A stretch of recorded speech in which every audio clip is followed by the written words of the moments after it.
You're listening to the Mind Your Own Business podcast, aimed at helping photographers learn how to make the leap from amateur to pro. Hello and welcome to the Mind Your Own Business podcast, a joint effort brought to you by Photofocus and Skip Cohen University. This is Shamira Young, and I'm joined by my co-host and collector of designer masks, Skip Cohen. I want you to think about that. Collector of designer masks. Yes. The fact that we now all have masks. And I was so proud of the day that I wore my pirate mask to the supermarket and got a lot of compliments. Within 48 hours, everybody had a personalized mask. Go figure. But here's a product somebody needs to come out with if they haven't already. And that's actually your headshot and your chin on the mask. Oh. Because I have people saying hello to me in the market, and I had one the other day. It's one of my neighbors. I don't know which one because he had sunglasses on and he had his mask on, and I have no idea who it was. That's hilarious. But it's somebody that Sheila and I have seen while walking. But if he had had a mask showing his mouth and chin, I would have known right away. So you heard it here, everybody. Go somebody talk to Shutterfly and get them to start putting faces on masks. Anyway, we have a great program today, and it really is, it's even greater because of the pandemic. And if you think about the pandemic, it has changed everything, especially the way we communicate. So we have the perfect guest today, and he's our good buddy, Larry Becker. Now, if you don't know Larry, he's a photographer, he's an author, he's an educator and trainer, he's a podcaster, and he's a great friend to so many of us in the industry.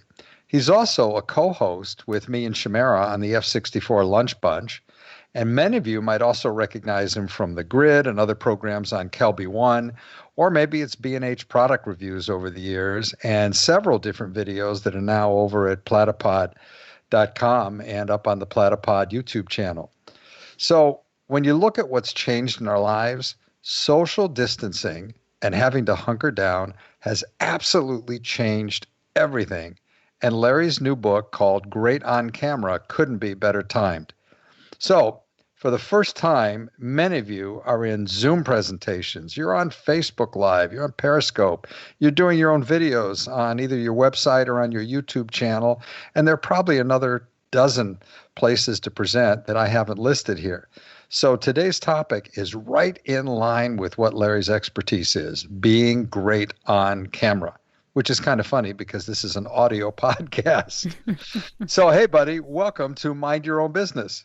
Thank you so much. I'm very honored to be here, and I'm thrilled that that my book was ready to go before all this craziness happened. I mean, it was coming out now anyway, and it's just serendipitous for me that that all came together. Well, it's funny, when you first told me about it, just for everybody's background here, Larry lives about an hour and a half, 2 hours from me, and we both drive an hour or so to meet at a place called Woody's by the Water, not too far from here, for lunch once a month. And when Larry first told me about the book, I thought, well, yeah, okay. Never could I have imagined how great it would be for so many people. And again, it's because our lives have changed and we don't get to communicate face-to-face anymore. So being great on camera becomes even more relevant. And I thought it was a good idea then, but it did become a great idea because of the timing. Yeah, it really has. And one of the interesting things to me is that the need for it is kind of amplified every time I go to a Zoom call. Today, I went to a Zoom call, and the people that were presenting, and I'm not going to tell you who they were, but I will tell you their profession is indie filmmaker. All right. So the guys that were on today doing a presentation for over an hour to a business audience were talking about business in general. How do you keep going? What are we doing during the pandemic? And these people are filmmakers. And ironically, they looked horrible on camera. And the sound was, their audio was okay. It wasn't good. And I didn't say a word to them, but it's just interesting to me that people don't know what they don't know. and therefore it gets ignored an awful lot.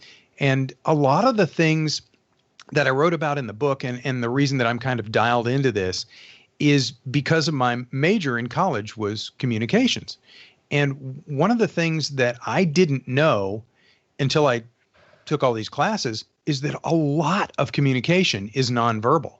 A lot of communication is not the words that we say, but the expressions on our face, how we look, what kind of clothes are we wearing. You don't go to a job interview in flip-flops and shorts. It's just the wrong way to go. So you dress or you have an appearance because of the appearance that you want to give, the information that you want to give to somebody about who you are and what you do. That's how you choose what you wear. And we all seem to be going backwards. When you look at the people that are on these Zoom calls, you're like, why are you wearing a baseball cap and a t-shirt? You're like the CEO of such and such. You look awful. And you've got the background is the backyard. And so all you look like is a silhouette. I mean, it's just crazy. Oh, this is getting juicy already. Wow. This is going to be fun. You know, Larry, it's looking at your work with Canon and B&H and Platypod. You've got a ton of experience, and I can't wait to dig into tips. You're already getting into tips, and I'm already taking notes for myself as well. But you mentioned that in college you majored in communication. Could you give us a bit more about your background and how you ended up doing what you're doing today? Sure. And it was kind of an unpredictable path. So I majored in communications, and pretty shortly after I wrapped up in college, I had a job with United Way for 5 years where I did speaking presentations, 4.5 years actually, and I cut my teeth on being in front of crowds, live audiences, and giving presentations all the time. And that's why I'm not afraid to be in front of a crowd anymore at all. So that doesn't bother me. Then right after that, I had a business building websites for a living. And one of the things that I knew that I wasn't good at that time was time management. I had never taken any time management classes in college, and I was just bad at time management. And back in those days, companies would travel and put on seminars. And so this company that sold day planners, Franklin Quest was the name of the company. It evolved into Franklin Covey, but they used to travel and put on half-day seminars, and you could go and learn how to be better at time management. I did. I went to one, and man, I got really good at time management. Happened to be working on a project, and I'm really compressing this. I happened to be working on a project with some fellow Rotarians. I went to a nearby Rotarian's office, and I whipped out my day planner because that's where I wrote all my notes. I kept everything organized, and I was really on top of things. And he kind of smiled to himself, and he said, I used to have one of those. And I go, used to? How could you ever give this up? This is so valuable. And he said, well, now I use one of these. And he held up a Palm Pilot. Now, for those of you that are under 30, a Palm Pilot was one of the very first successful digital planners. We used to call them a PDA, a personal digital assistant. And they have kind of evolved into the smartphone and everything like that, where we keep everything in the phone now. But this was before everything was in the phone, and it was the first successful digital planner. There were a bunch out there, but if the battery died, then all your stuff went away. And this one was the first one that would synchronize with your computer. And so what was interesting is in this meeting, I said, well, I do this with my day planner. He goes, yeah, I can do that. And I said, well, I do this, I do this, I do this. And everything I said, he said, yeah, I can do that with this digital planner. And so I was paying close attention to that. I bought one on my drive home from our meeting. And because I was into time management so much at the time, I really put this thing through the drills, and I loved the Palm. And so with that in mind, I ended up, long story short, evolving from my web business, which I sold to somebody else. And I went into the business of teaching people how to use Palm Pilots. I wrote a book about it.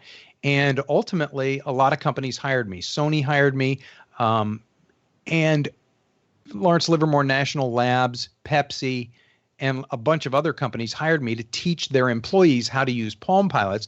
And then the crowning achievement was Palm hired me, not as an employee, but as a contractor. They said, we're opening an office here. We need you to come in and teach our employees how to use Palms. So that was awesome. But it was also one of my very first experiences in writing a book, because I wrote a book about it, and that got me national publicity. It got me on national TV.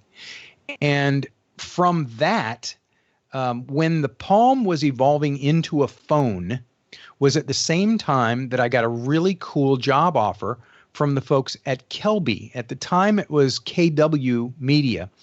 And they were friends of mine prior to that anyway, but they asked me if I'd like to be a part of their company and help with the National Association of Photoshop Professionals. And it was a tremendous offer, and that's when I made the leap to leaving my Palm business behind, because the Palm business was changing.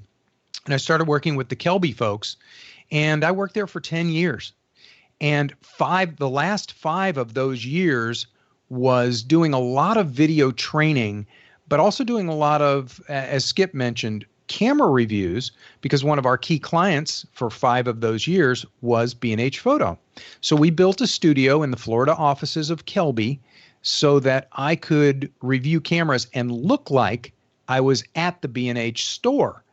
And what was so interesting is I was told all the time, people would call the B&H store and say, I'm getting ready to buy a camera, but can I talk to Larry real quick? So that was a blast. But then I worked for Kelby for 10 years. And during that time and during the Palm times and all those times, I was on camera. I was on TV shows. I was hosting things. And I was on camera. I was the guy that was being featured on camera, talking on camera. And so all of my communications experience that I had from college combined with all this experience that I had being on camera is why I felt it necessary to go ahead and pull this book together, Great on Camera. I just saw a big growing number of businesses and business people who need to know, here's how you act when you're on camera. Here's how to make the best connection. Here's how to use the right vocal inflection.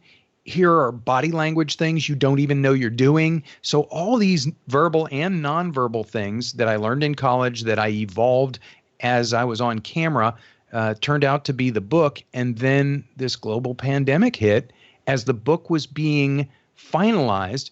And so it just came out mid-April. Perfect timing. Now, you mentioned something about being in the Zoom meeting and people's appearances. And one of the things that I've noticed, really, it's all thanks to a lot of questions in a couple of different forums on Facebook, one of them being the Facebook Wedding Forum. And every now and then there's a question that comes up where you've got a young photographer who's asking, what should I wear? I'm photographing a wedding this weekend. And I'm blown away by some of the answers, because every now and then there's one idiot out there that says, well, just go with whatever you'd wear to a meeting with your bride and groom. And I'm sorry, but when you show up at a wedding, and I don't care whether it's black tie or not, however formal or informal it is, you need to be appropriately dressed.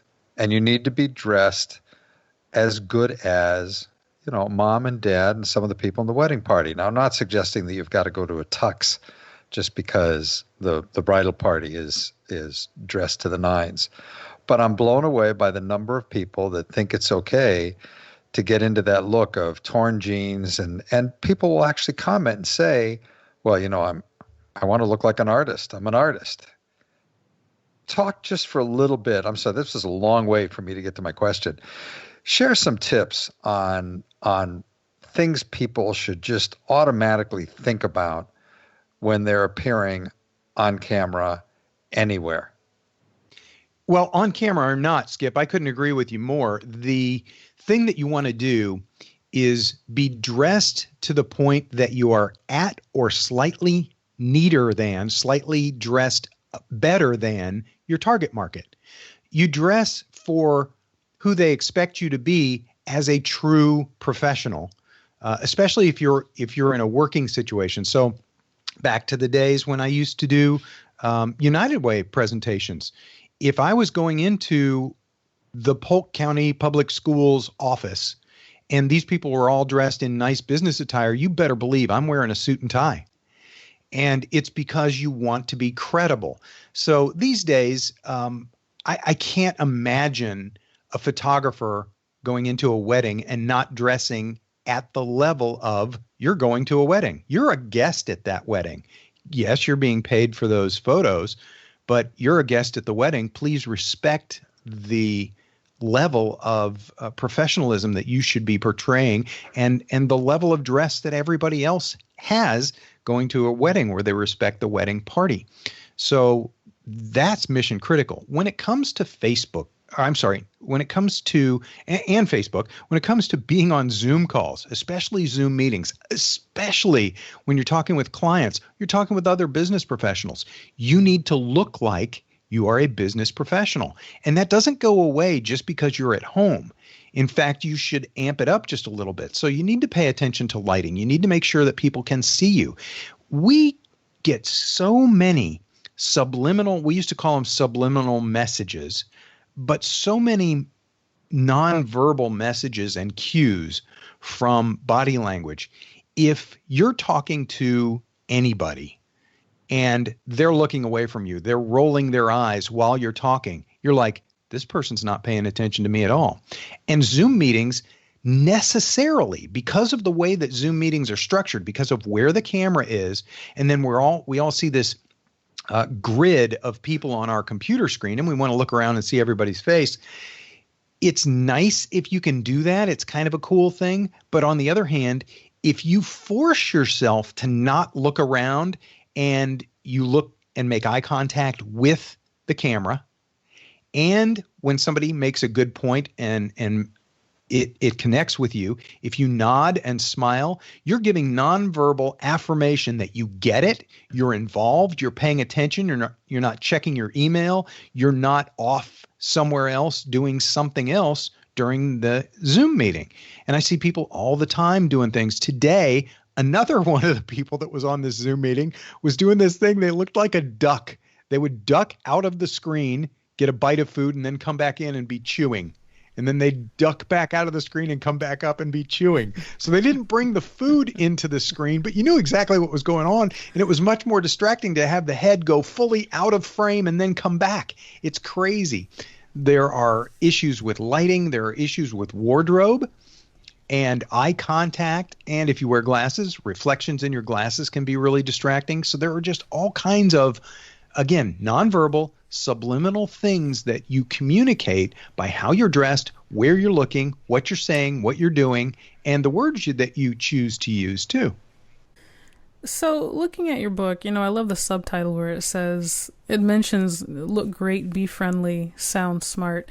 I'm curious, as you were writing this book, were there things that you've mentioned, some really good things that people struggle with? That I even struggle with the whole foray into video. Is there a main issue that you notice, like a common denominator that most people struggle with, that you kind of gave advice on in your book? I would say that it's going to be eye contact with the camera is going to be key. And when I wrote the book, it wasn't so heavily, society wasn't so heavily Zoom focused. So I've done some tips and tricks videos about Zoom meetings because there are some specifics in Zoom meetings that you want to try to pay attention to.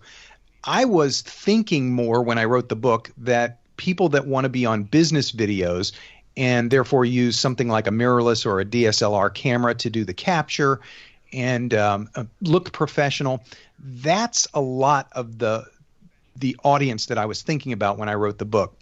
But as far as things that people get the most wrong, ironically, audio. The reason is because, a lot of us photographers who've got this cool gear, we want to go do video and we think that the image is the most important thing. Well, if you're a photographer, the image is the thing. But if you're a videographer, audio is even more important because if you think about it, you've seen some videos that are shaky cam. Yeah, it's annoying, but you can watch if you can tell what's going on. And if you can hear what people are saying, fine. If a video is a little dark and a little grainy, but you get good audio explanation of what's happening because you want to know how to change the spark plugs on that particular engine, and so you're watching this otherwise not real good video, but the audio comes through okay, that carries a lot. And a lot of times, one of the big problems that people just getting into video have is that they use the onboard microphones of their cameras. And I would say to photographers, one of the first things that you want to do is learn audio, and don't necessarily learn it from movie makers, filmmakers, things like that. There are some very inexpensive, simple microphones that you can purchase and get really good results. And then other than that, photographers have a huge leap forward in their capabilities because they understand framing. They understand barrel distortion from having a wide angle lens. And so photographers have a huge advantage with having the gear already, and in a lot of cases having the lighting too, and the experience with framing an image. And now all they have to do is just master video or audio rather, and they get an awful lot of traction from that. So filmmakers are not necessarily the best place for photographers to learn the skill set.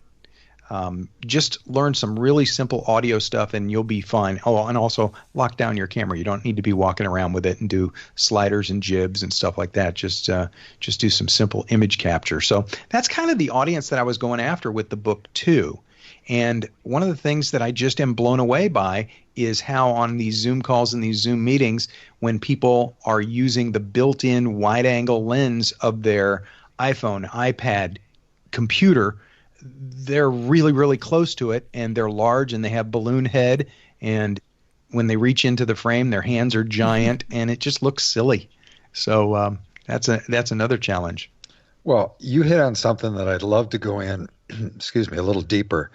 I was sitting in between you and Shiv Verma and Steve Brazel at a dinner one night during WPPI, and you guys got into a conversation about audio gear, and I could contribute absolutely nothing. In fact, at some point, I got out of the conversation because I had no idea what you guys were arguing about, and I went over and sat down and started talking to Steve's wife, who's a retired city planner. But you obviously have had so much of your career involved on the audio side too. Can you give a couple of specific product or recommended mics? For example, I use a Rode Podcaster mic that I love, but I was using a Yeti, and I know Steve said this one sounds better because the Yeti had too much bass. Yeah. In terms of just a good place for people to start, throw out a couple of names there of companies. Sure. I mean, we're not sponsored by anybody in the audio video world on this podcast, so it'd be kind of cool to share tips for people. Yeah, happy to do that. There are a couple things. One of the microphones that I push people to first is $20 to $30. It's a 20-foot wired microphone. And the reason I do that is because it's extremely reliable and very fast and easy to set up. And a lot of these microphones, even though they all look like they have an 1/8-inch jack and therefore it should all be the same, they aren't all the same. Some 1/8-inch audio jacks are designed to work only with smartphones, and some are designed to work with our cameras. And then you need an adapter to go back and forth between the two. Well, the two microphones that are my favorite wired, 20-foot long wired microphones both have a built-in adapter. That's rare. So you don't see that very much. One of them is called the Movo LV1, and that one is still in stock as of yesterday, still in stock at Amazon.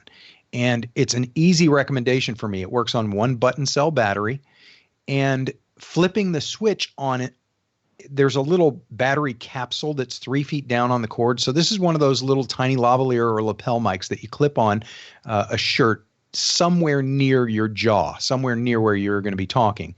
And then 3 feet away is a little battery capsule, and that has the flip switch and a hook. So you put that on your belt or your pocket. And the flip switch isn't on off. It goes between camera or smartphone. So you can't have it set for the wrong thing. You set it for the camera, that activates the battery because the camera needs the battery juice. And then if it's for the smartphone, you flip it to the smartphone position, that doesn't use the battery, and it works great with smartphones. Then, so from the 3 feet from your belt, then you got another 17 feet to go over to the camera. You're going to get good audio with that, and most cameras, DSLRs and mirrorless these days, have that audio jack. So that's my first place to go to. Movo LV1. There's also one from Polson, and I don't remember the exact model number, but the Polson, unfortunately, is, as of yesterday, sold out at B&H, but I would get on a waiting list to get that one. It's $30. I like the audio quality of the Polson just a little bit better, but overall functionality, it's exactly the same little battery capsule. It actually uses the same LR44 button cell battery. The on-off switch is the same. The adapters, all the same. Everything's the same, 20-foot cord. So the Polson I like a little bit better, and that, again, is from B&H. So there's those two. If you get into this a little bit and you start going wireless, I love the Rode Wireless Go microphone. Rode Wireless Go. It's $200 instead of $20 or $30. But the nice thing is it's super easy to use, easy to set up, and the whole thing is a little bit bigger than a postage stamp and maybe half an inch thick. And it comes with the little adapters and everything that you need to make it work with your camera. Works great. Comes with an adapter to work with your smartphone as well. This is all such good information. And there's another aspect of all this that I'm really curious about that I would think a lot of people struggle with, and that is the task of building an audience. That's a biggie. And you even mentioned that on the cover of your book. And so I'm just curious, would you be able to share some tips on where people could even get started with the process of building an audience or identifying the audience that they want to go for? Okay, so that's actually what I would consider a marketing question, the way that you phrased it. So let me tell you why I wrote what I did on the book. Mm-hmm. The book subtitle is Exactly How to Look Great, Be Friendly, Sound Smart, and Attract the Biggest Audience. So my point there is, however you're getting in front of people, wherever you're doing it, and I'm talking about social media, I'm talking about business videos, on your website, you're a dentist and you want to attract more people to your dental practice. And so there you put up a video about your dental practice on your company website. In all of those cases, you need to consider, and one of my main contentions in the book is we all choose to do business with people or companies we know, like, and trust. And this is why big companies in corporate America hire likable spokespeople. Think about Flo from Progressive. She's an actress. But she's very likable. Her character is likable. And so Progressive Insurance has a likability, and a lot of people will do business or seek to do business with that company because of their spokesperson.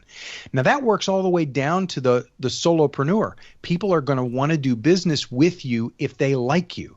And when they're coming to hire you for those wedding photos and the couple sits down with you in your studio and they're talking with you, if you rub them the wrong way, if you're abrasive, if you aren't likable, if you're not smiling, if you're not making good eye contact, if you're not saying the kinds of things they want to hear, they're not going to hire you to do their wedding. And so this carries through into video as well. So whatever it is that you're doing on video, on camera, you better be likable. That's the most important thing to grow your audience. Then when you work with the marketing professionals and you get your commercials in front of the right audience, you have a chance to attract the biggest possible audience with whatever tools you're using. The same applies in Zoom calls. Although you're not attracting the audience, you're trying to be likable. You're trying to get along with the other people on the Zoom call, hopefully. And one of the things that struck me when I first started getting into really deep diving in video and being the best on video, think about this. I'm reviewing cameras for the biggest camera retailer on the planet, B&H Photo, and this was years back. And I was thinking at first, and so I've been on camera for a lot of years doing training, teaching Photoshop on camera, teaching Palm Pilots on camera. And so I'm on camera talking about and reviewing camera gear. So I'm thinking, I need to seem smart. I need to sound smart. I'm going to use big words. I'm going to have serious expressions. And neither of those things was the right thing to do. You don't come across great to an audience by using big words and having a serious expression. You're going to come across much better to an audience if you're smiling, if you're talking through your smile, if you're using simple words, if you're using analogies that help them understand and grasp what it is that they're tuned in for. And so building that bigger audience starts with you being as likable as humanly possible. And that starts with a big smile, and be smiling throughout your video, unless you're a funeral director talking about your funeral services, right? But if you're talking about anything, you better really like it. I love doing the camera reviews. I'm a camera nerd. And so anytime somebody had a new feature, a new function in the camera, I'd get all excited about it and go, this is a really cool thing. And you could hear it in my voice, and you can hear it in my voice right now. I'm smiling. I have energy in my voice, and that comes across in video too. So when it comes to building the biggest audience, it's going to take that you better be good on camera first. Then you can use your marketing skills or the skills of the marketing people that you hire to get the video in the right places in front of the right target audience. But you're never going to make it with your target audience, no matter what you spend, if you're weird and awful and communicate the wrong way on camera. You know, two comments I want to share here. Tony Corbell, who most of our listeners, they know who he is, or they've been in one of his workshops, or they've read something he's written or seen some of his lighting demos. Tony made a comment years ago in one of the programs we were doing together, and he talked about how when he first got started that he was not the best photographer in the community, but he was determined to be the nicest. And if you look at Tony today, he has never, ever strayed from that philosophy, because he's still the nicest guy in the industry. And if you look at the way he does that, and then there's a line I got from a great motivational speaker years ago when I'm in my Polaroid days by the name of Ed Foreman, who's down in Texas still. Ed made a comment, and his line was, if I can see the world through my client's eyes, then I can sell my client what my client buys. And it's a lot more than just put yourself in their shoes. So I think a part of when you talk about being likable and building trust also has to do with the fact that your content and what you're sharing, and I guess I'm going into a little bit more on the marketing side here, it's got to be relevant to your audience. So you've got to think, and right now, for example, and this is why your book is so perfectly timed, because of the pandemic, everyone is feeling a little bit trapped. Mom and dad are both home, or it's mom, or it's dad, or it's a single person and you're home alone. You don't have the same contact. You're dealing with social distancing. You're dealing with anxiety, with fear. And now that point of being relevant to what your audience needs to hear becomes so important. And then where we started in terms of talking about appearance, and it also becomes what your audience needs to hear. And you were talking about, being on camera. One of the things that I forget all the time is I'm talking to the screen. If I'm using my laptop, I'm talking to the screen instead of the camera, which is an inch above the screen. Yeah. So I'm not making that eye contact, but you put it all together and you really hit it. You hit it perfectly. It's about being likable. It's about building trust. And again, just remember that line. If I can see the world through my client's eyes, change the word to readership, change the word from readership to viewers. So if I can see the world through my viewers' eyes, then I can sell my viewers what my viewers buy. And not that you're selling anything, but you're selling feelings and motivation and closeness in a time when we're all hunkered down. Boy, I got wordy on that, everybody. True. My apologies. It's very true. And one of the things that people need to also realize is videos these days, especially now more than ever, the video becomes your first contact to a lot of potential customers. So when they're researching and they find your video, you need to be likable in that video. Sure, you need to provide information, but be likable. And then think about this. When you're sleeping, when you're closed down for the weekend or whatever it is, you're somewhere else, your video is you 24/7. And so somebody's researching the photographer they want to hire, the professional they want to hire. And if they really like you and they like your presentation style, then you've already met them and you don't even know they exist. And then they pick up the phone, they call you, they feel like they know you. It's a tremendous thing. And that power can be really leveraged through social media, through your website. And you just need to be likable on camera. You need to communicate well and be likable. This whole subject of being likable, it brings to mind the Toastmasters organization. I don't know if you've heard of Toastmasters, where they focus on public speaking. And they meet in person, you give speeches, you give friendly critiques to each other. I was part of the organization years ago, and one of the things that made certain people stand out as really great speakers versus people who struggled with it was their ability to smile. I love that you mentioned smiling, Larry, and just relaxing and connecting with the audience, including eye contact while you're in a room giving a speech to people.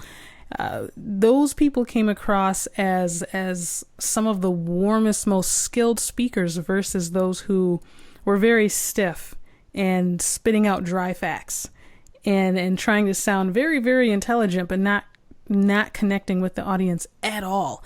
And so I love that your tips they're solid principles that were taught also, I'm noticing, in Toastmasters, and they carry over to video. And just the whole process of getting someone to like you and trust you, even though they may have never met you, they feel like they have watching a well-done video, which is very, very cool. And, it's crazy how fast these interviews go. We're already coming down to our final question, but one of the most important. And I'm curious, Larry, now you've given a ton of great advice in this interview, and I feel like you've already kind of covered this question, but if there's anything else you want to add, what advice would you have for those who are just starting out in video? Where would you have them, I guess, start? It depends on which side of the camera we're talking about. So if you're talking about a photographer stepping into video to capture clients on camera, that would be something that I would say to the photographer, film yourself. Because so many photographers want to go in and set up and do the headshot session, and they've never been on camera, talking on camera. But imagine this, you've got a client that you're going to go do 20 headshots or 50 headshots at the local clinic. And when you go in, you say, oh, and by the way, if you take 5 or 6 of the top people at the clinic, I'd be happy to do talking headshots that you can put onto your website. And that gets you more income. But at the same time, you're providing them more of a service, a more thorough offering than just the stills. You're actually giving them something that they can use for deeper marketing in their social media, on their website, and so forth. So what I would say to photographers is get yourself on camera, practice it. Nobody has to see it, but do it a bunch of times so that you know what it feels like to be filmed talking about your business, talking about what you do, the services that you provide. So start with getting yourself on camera, and then you're going to be much better as a director when it comes time in those headshot sessions, and you're doing some talking headshot sessions to just lock down the camera. You don't need camera moves. You don't need to zoom and pan during filming, just a lockdown headshot, and then capture your clients on camera. So that would be that group. And then for the rest of folks that are a business professional and you just want to be better on camera, I would say eye contact with the camera, and then B-roll is your best friend. So if you can start strong, be looking right at that little glass circle and start off with a smile and a very important point of connection, saying in the next 3 minutes, I'm going to tell you about such and such. It's one of those hook kind of things that we do in a lot of videos these days. So tell them what you're going to talk about, and then just go ahead and talk and try to make eye contact with the camera and try to keep smiling. But don't worry, because you can always use B-roll and cut away anytime you're hesitating, thinking. You don't make perfect eye contact with the camera, but you just have to start strong looking at the camera and finish strong looking at the camera, and then lots of B-roll. Great advice. I love it. I love it. And I want to make sure and ask, where can folks find your book online? It's interesting because Amazon has it kind of separate. So if you go do a search for Great on Camera at Amazon, you'll get to the Kindle book or the paperback, but they don't have them under the same listing like most books are. And hopefully they'll get that corrected in the near future. But the best thing to do is just go to greatoncamera.com, and you can look around on there. I have links to some tips and tricks videos that I've done. That's usually in my blog. And then also I have at the top, one of the key links there says Larry's book, and that's where you can go and find out a little bit more about the book. And you can also find places on greatoncamera.com where you can send me an email if you have questions, comments, anything like that. Fantastic. We highly encourage our listeners to check out these resources. I'll make sure and include a link in the show notes to the book as well. This interview has been amazing, and it's just the tip of the iceberg. I mean, your knowledge is so vast, and so I can only imagine the crazy, useful tips in your book. That's awesome. And Skip, I also and always want to make sure and ask, where can folks find you? And I always have the same answer. Everything I write is at skipcohenuniversity.com, and it's Skip Cohen on Facebook and Skip Cohen on Twitter. And we always want to remind all our listeners, my email is skip@mei500.com. And if you've got suggestions on guests or topics or just feedback, or if you want to yell at me like you could right now, because I just realized I never shut Alexa off, and I don't know if she's been playing in the background through this entire podcast or not. In any event, that's where to find me. And Shamira, where do they go to find you? Oh, I never heard Alexa, by the way, so I think All we're right, good that's there. good. Folks can send me an email at shamira@photofocus.com. That's my first name, CHAMIRA @photofocus.com. We love getting questions, ideas, as Skip mentioned, feedback. It shapes how we move forward with this show and the awesome guests that we have on the show. And speaking of awesomeness and awesome guests, Larry, thank you again. This has been just great. Shamira and Skip, great thank stuff, you, Larry. I appreciate it. And we want to thank our listeners for joining us as well. Please tell your friends about this podcast, especially if they want to move their business forward so that when this pandemic begins easing up, we can all hit the ground running as the economy grows in stages.